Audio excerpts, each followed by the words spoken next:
classification internationale des céphalées fait la différence entre la céphalée de tension et la céphalée cervicogénique.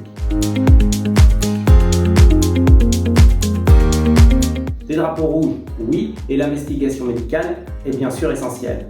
L'ostéopathe va porter une grande attention à toute évolution défavorable de la céphalée.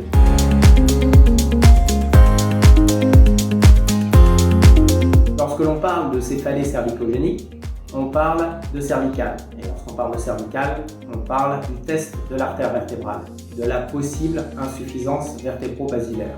Le test de l'artère vertébrale n'est pas une manipulation cervicale, c'est un positionnement actif de la part du patient.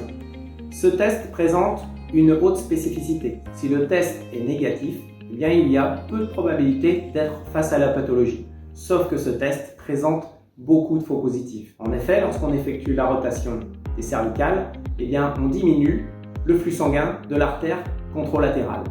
Et cette diminution du flux sanguin a été observée chez beaucoup de patients non pathologiques.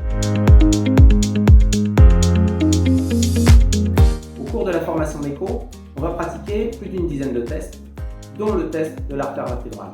La vocation de ces tests, c'est d'accompagner l'ostéopathe dans son diagnostic d'opportunité. Le patient est-il dans mon champ de compétences? La formation MECO, c'est un apprentissage 100% pratique des examens physiques.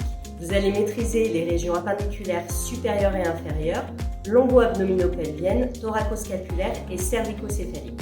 L'objectif, renforcer la confiance, affiner les gestes, optimiser la communication avec les patients et les professionnels de santé, développer les outils essentiels pour vous accompagner dans le diagnostic d'opportunité.